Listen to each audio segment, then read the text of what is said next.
Namaskar. I am Shashikant Rathore, and physics is my business. Today here I am presenting you a solution of Puzzling Physics episode 2. आप में से बहुत सारे लोगों ने अच्छा एक अटैम्प्ट किया। मैं एक बात आप लोगों से शेयर करना चाहता हूँ, मैं अपने एक्सपीरियंस से। फिजिक्स जो है पढ़ने की चीज़ नहीं है, सीखने की चीज़ है। फिजिक्स में हम स्टडी करते हैं, ठीक है, लेकिन हमें एजुकेट होना है।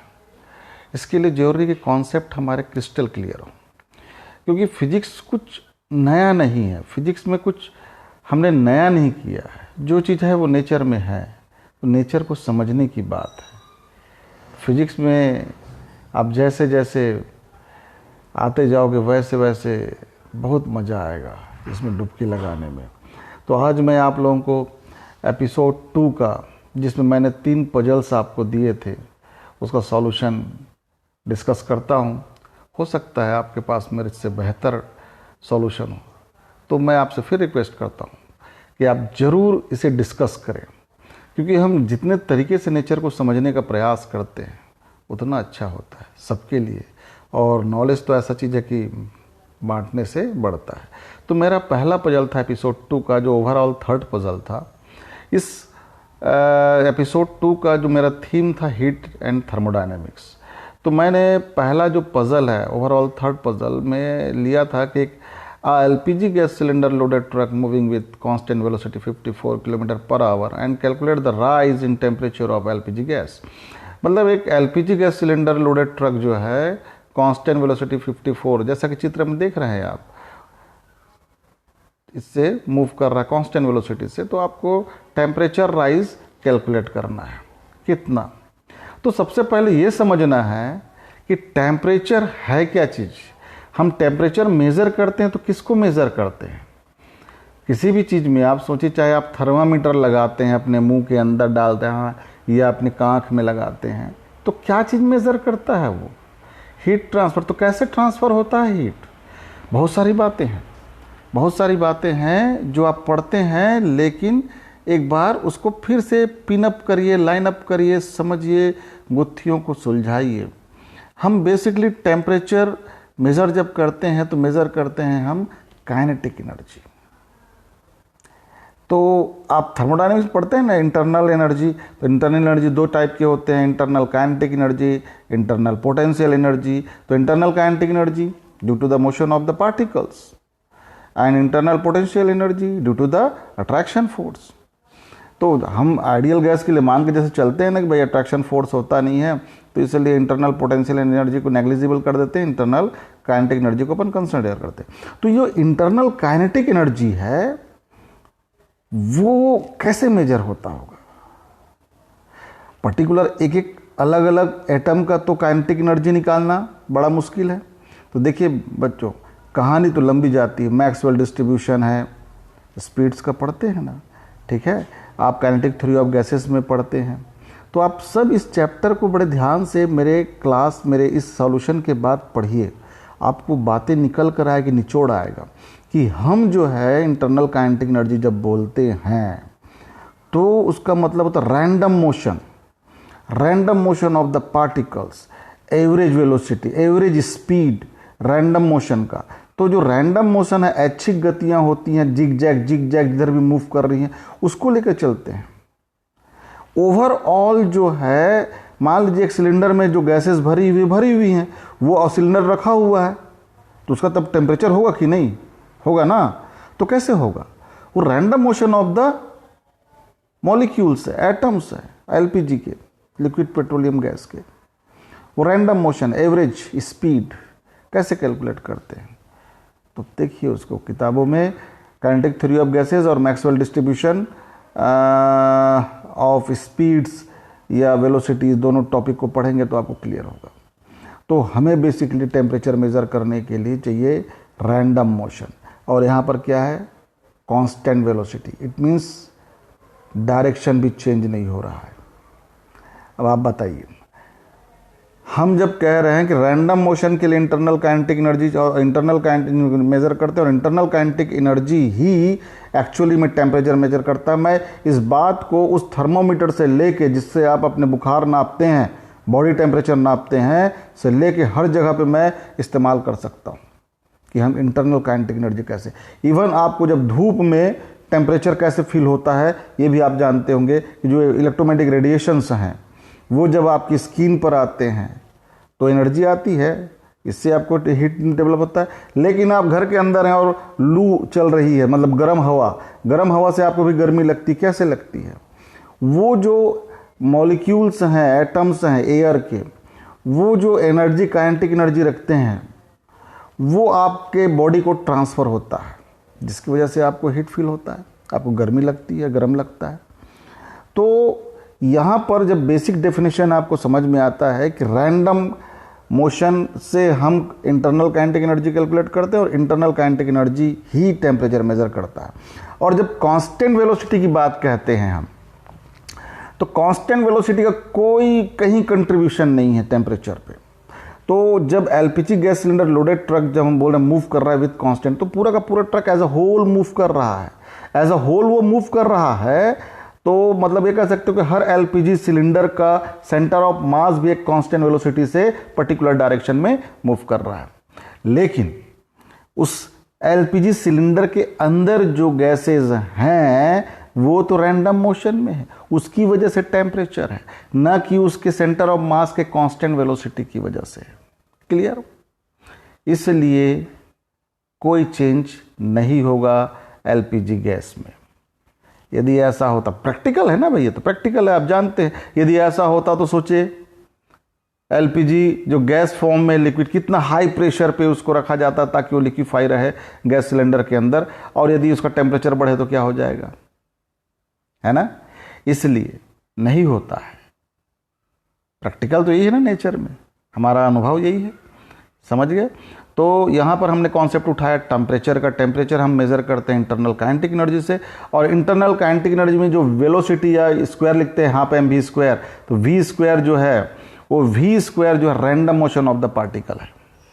क्लियर बेटा? तो नेक्स्ट जो हमारा पजल था, अब क्लियर हो गया होगा। In a very large vacuum room, a single atom of hydrogen moving with constant velocity of 500 meter per second from one end to another end, calculate the temperature of hydrogen atom. अब constant velocity से move कर रहा है तो constant velocity जो होता है, देखिए कोई एक पर्टिकुलर एक एटम के लिए, एक मॉलिक्यूल के लिए, एक इंटिटीज़ के लिए कभी भी टेम्परेचर को डिफाइन नहीं किया जा सकता। टेम्परेचर तब डिफाइन होगा ना जब वो किसी को इम्पार्ट करेगा, जब किसी को एनर्जी इम्पार्ट करे, किसी को एनर्जी देगा। रैंडम मोशन नहीं है, नहीं तो कांस्टेंट है। ये कहना चाहिए लीनियर मोशन है, ये लाइन पे चल रहा है, एक पर्टिकुलर लाइन पे चल रहा है, ऐच्छिक गति नहीं है, सिस्टमेटिक मोशन है। सिस्टमेटिक मोशन के लिए हम टेम्परेचर को डिफाइन नहीं करते। तो ये हाइड्रोजन एटम सिंगल है, और चाहे कितने भी स्पीड से चले, कम स्पीड से चले, ज़्यादा स्पीड से चले, इसका टेम्परेचर हम मेज़र ही नहीं कर सकते। क्लियर हो गया बेटा? ठीक। अब आप देखिए नेक्स्ट आते हैं हम। नेक्स्ट पजल था मेरा थर्ड पजल एपिसोड 2 का, या ओवरऑल 5th पजल का है। ये बड़े मज़ेदार है। ये जो है फर्स्ट लॉ ऑफ थर्मोडायनेमिक्स पे बेस्ड था। इसको आप मज़े से आप देखिए कैसे मज़ा आता है सॉल्यूशन निकालने में। कंसिडर 2 आइडेंटिकल आयरन स्फीयर्स, दिख रहा है डायग्राम में।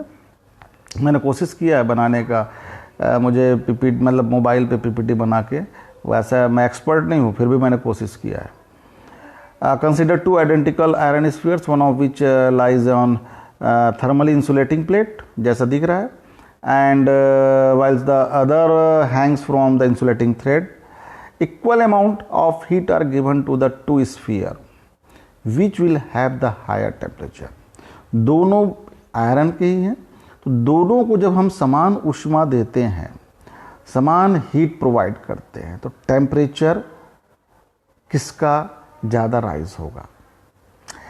फर्स्ट लॉ ऑफ थर्मोडायनेमिक्स क्या कहता है? जब आप किसी बॉडी को हीट देते, किसी सिस्टम को हीट देते हैं, तो some of it are used in a change in internal energy and some of it are used in a work done. Del Q is equal to del U plus del W. ठीक है, याद आया? बातें तो याद आती होंगी आपको, पढ़ते हैं तो यहाँ पर पहले वाले को जो इंसुलेटिंग इस पे रखा हुआ है और जो दूसरा वाला जो हैंग है, जब आप हीट देंगे तो आप समझिए इसमें क्या क्या चीज़ें होंगी। हीट देंगे तो इसकी इंटरनल एनर्जी बढ़ेगी। अब इंटरनल एनर्जी बढ़ेगी तो क्या होगा, अब फिर यहाँ पर इंटरनल एनर्जी में अब क्या क्या चीज़ें आएंगी, बात आती है ना। जैसे हम गैसियस सिस्टम में तो हमने कह दिया कि इंटरनल काइनेटिक एनर्जी की बात आती है। अब इंटरनल काइनेटिक एनर्जी इसमें कैसे होगा, इसमें वाइब्रेशन कैसे होगा, वाइब्रेशन से। इसको भी बच्चों आप पढ़ते हैं, लेकिन मैं इसको शॉर्ट में सिंपल तरीके से फिजिक्स को लेकर चल रहा हूँ, ठीक है। अब यहाँ पर देखिए, जब आप हीट सप्लाई करेंगे तो इसमें एक्सपांसन भी होगा कि नहीं, इसमें क्या होगा, एक्सपांसन होगा। तो देखिए इस डायग्राम में मैंने बनाने की कोशिश किया हाथ से कि पहला जो इंसुलेटिंग प्लेट पे रखा हुआ है उसमें जब एक्सपांसन होगा तो उसका सेंटर ऑफ मास दिख रहा होगा, उसका सेंटर ऑफ मास थोड़ा ऊपर होगा, ऊपर राइज करेगा क्योंकि वॉल्यूम बढ़ेगा ना भाई। और दूसरे वाले का सेंटर ऑफ मास जो थोड़ा डाउन होगा, ठीक है, थोड़ा डाउन होगा। तो मैंने डायग्राम में बना भी दिया है, देखिए सेंटर ऑफ मास पहले वाले प्लेट में ऊपर होगा, दूसरे वाले में नीचे होगा। तो सेंटर ऑफ मास ऊपर होगा तो पहले वाले स्फीयर का ग्रेविटेशनल पोटेंशियल एनर्जी इंक्रीज होगा कि नहीं, होगा ना, और दूसरे वाले का डाउन होगा। इसी को हम नहीं ध्यान देते हैं। कुछ लोगों ने जो आंसर दिया बस यहीं पर उसको हमने मिस किया, क्योंकि हमारा टॉपिक ऐसा लगता है थर्मोडायनेमिक्स का है तो हम दूसरे टॉपिक को कैसे मिक्स करेंगे, लेकिन होता है ऐसा, मिक्स होता है। तो जो हम कहेंगे कि फर्स्ट लॉ ऑफ थर्मोडायनेमिक्स के हिसाब से जब हम किसी सिस्टम को हीट देते हैं तो यहाँ पर हम स्फीयर को देते हैं तो यो हीट जो है ना केवल इंटरनल एनर्जी को इंक्रीज करने में खर्च होगा और कार्य करने में खर्च होगा, मतलब एटमॉस्फेरिक प्रेशर के अगेंस्ट कार्य करेगा तभी तो एक्सपांसन होगा उसमें, उसके अगेंस्ट, बल्कि वो ग्रेविटेशनल पोटेंशियल एनर्जी को भी चेंज करने में खर्च होगा। क्लियर है। तो ग्रेविटेशनल पोटेंशियल एनर्जी पहले इंसुलेटिंग प्लेट का क्या हो रहा है, इंक्रीज हो रहा है, और दूसरे वाले क्या हो रहा है, डिक्रीज हो रहा है। तो जो आपने हीट सप्लाई किया उसका कुछ पार्ट इंटरनल एनर्जी चेंज करने में खर्च हुआ, कुछ पार्ट वर्क डन में खर्च हुआ, ठीक। इसके अलावा किस में हुआ खर्च, बोल रहे हैं हम पोटेंशियल एनर्जी चेंज करने में, ग्रेविटेशनल पोटेंशियल एनर्जी। तो पहले वाले का क्या हो रहा है, इंक्रीज हो रहा है। तो इंक्रीज करने के मतलब लोअर से ऊपर जा रहा है ना भाई सेंटर ऑफ मास, तो उसके लिए कौन वर्क करेगा, एक्सटर्नल जो एनर्जी मिलेगी कहाँ से मिलेगी, जो हमने हीट सप्लाई किया तो उसके खाते में चला गया। वो कहने का मतलब क्या है, दूसरे वाले में, अच्छा चलो ऐसा करते हैं, दूसरे को देखो। अब दूसरे वाले में क्या है, डाउन हो रहा है तो पोटेंशियल एनर्जी डिक्रीज हो रही, नीचे की ओर जा रहा है, तो कौन लेके जाएगा, ग्रेविटेशनल फील्ड खुद लेके जा रहा है, तो अपने खर्चे पे लेके जा रहा है। मतलब जो हीट आपने सप्लाई किया है पहले वाले केस में, पहले में जो इंसुलेटिंग प्लेट पे रखा हुआ है, उसमें आप उसका बही खाता बनाकर देखिए, जो हीट आपने सप्लाई किया है वो 3 चीज़ों में खर्च हो रहा है, बल्कि मिल कहीं से नहीं रहा है उसको भाई। वो पोटेंशियल इंटरनल एनर्जी भी इंक्रीज कर रहा है, वर्क भी कर रहा है against the atmospheric pressure expansion के लिए, और राइज कर रहा है पोटेंशियल एनर्जी, उसमें भी वो वर्क कर रहा है। दूसरे वाले में देखिए जो आपने हीट दिया है वो 3 चीज़ों में खर्च हो रहा है, लेकिन एक के लिए खर्चा उसको बाहर से मिल रहा है, सपोर्ट है। क्योंकि पहला जो आपने हीट, दूसरे वाले केस में जो लटका हुआ है उसमें जो हीट दिया है वो हीट किस में गया, इंटरनल एनर्जी चेंज होने में गया, और किस में गया, वर्क डन में गया अगेंस्ट द एटमॉस्फेरिक प्रेशर, जो एटमॉस्फेरिक प्रेशर के अगेंस्ट में वर्क हुआ उसमें गया। और तीसरा जो पोटेंशियल एनर्जी उसका डिक्रीज हुआ है, नीचे हुआ, डाउन हुआ, उसके लिए तो खुद अर्थ का मैग्नेटिक फील्ड काम कर रहा है ना, अर्थ का ग्रेविटेशनल फील्ड काम कर रहा है ना। आपको तो आपके हीट से उसका कोई लेना देना नहीं है, आपको उसको वर्क करना नहीं पड़ा। तो जो लटका हुआ है उसका टेम्परेचर जो है ज़्यादा होगा, क्योंकि इंटरनल एनर्जी उसकी ज़्यादा इंक्रीज मानी जाएगी, और इंसुलेटिंग जो प्लेट पे रखा हुआ जो पहला वाला है उसकी इंटरनल एनर्जी में चेंजेस कम हो गए, उसके टेम्परेचर में कम राइज होगा। मगर ये टेम्परेचर डिफरेंस जो है अमूमन डिटेक्टेबल नहीं है, हम इसको डिटेक्ट नहीं कर सकते। हम इसमें सोचे कि हम थर्मोमीटर पकड़े और नाप के देखें भाई चलो करके देखते हैं, तो ऐसा नहीं है ये, क्योंकि ये जो चेंजेस है माइक्रो 10⁻⁻⁶ डिग्री सेल्सियस के रेंज में है। यदि हम इनिशियल मान के चलें हीट जो हमने दिया वो 100 डिग्री सेल्सियस के हिसाब से दिया है, दोनों में 100 डिग्री सेल्सियस 100 डिग्री सेल्सियस हो रहा है, तो दोनों में जो टेम्परेचर डिफरेंस होगा वो किसकी वजह से कितना होगा, 10⁻⁻⁶ डिग्री सेल्सियस के रेंज में होगा। मतलब ये डिटेक्टेबल नहीं है, टेम्परेचर जो है इतना कम है कि it can not be detectable. Clear है? तो ये जो कॉन्सेप्ट था टेम्परेचर को या फर्स्ट लॉ ऑफ थर्मोडायनामिक्स में खेलने का टेम्परेचर का, ये मुझे ऐसा लगता है कि आपको अच्छा लगा होगा। और आपके पास कुछ और लॉजिक हो तो प्लीज़ मुझे कमेंट बॉक्स में लिखें, मुझे बहुत अच्छा लगेगा। डिस्कशन से ही हमारे आपस के कॉन्सेप्ट जो है क्लियर होते हैं जब हम डिस्कस करते हैं। जब हम शुरू में अकेले पढ़ रहे होते हैं तो हमारा कॉन्सेप्ट उतना क्लियर नहीं होता है। जब हम पढ़ाने के लिए पढ़ते हैं और पढ़ाने जाते हैं बच्चों को, तब हमारे कॉन्सेप्ट ज़्यादा क्लियर होते हैं। इसलिए मैं आप लोगों से डिस्कशन चाहता हूँ कि आप लोग डिस्कस करें ताकि आप लोगों का भी कॉन्सेप्ट क्लियर होता जाए। Thank you very much. मैं आप लोगों से रिक्वेस्ट करूँगा कि आप जो है मेरे चैनल को सब्सक्राइब करें, जिससे और दूसरे वीडियोस जो हैं, ट्रेडिशनल वीडियोस जो हमारे कॉलेजेस के लेक्चर के हैं, वो आप उसमें पा सकते हैं। और मैं बनाता जाऊंगा और वीडियो अच्छे लेक्चर बताऊंगा। और मैं कोशिश करूंगा कि अगला जो मेरा एपिसोड होगा 3rd पजल्स का, वो दूसरे टॉपिक पे और अच्छा होगा। अभी मैंने इस पे कॉम्प्लिकेटेड कहना चाहिए कॉन्सेप्ट को लेके काम नहीं किया है, लेकिन आप लोगों का रिस्पांस अच्छा आता जाएगा तो मेरी हिम्मत भी बढ़ती जाएगी और मैं और अच्छे पजल्स आपको दूंगा ताकि और अच्छे कॉन्सेप्ट क्लियर होगा। यदि आपको मेरा वीडियो पसंद आया तो ज़रूर मुझे लाइक करें, यदि पसंद नहीं आया तो ज़रूर मुझे कमेंट करें ताकि मैं अपने आप को और अच्छा कर सकूं। Thank you very much.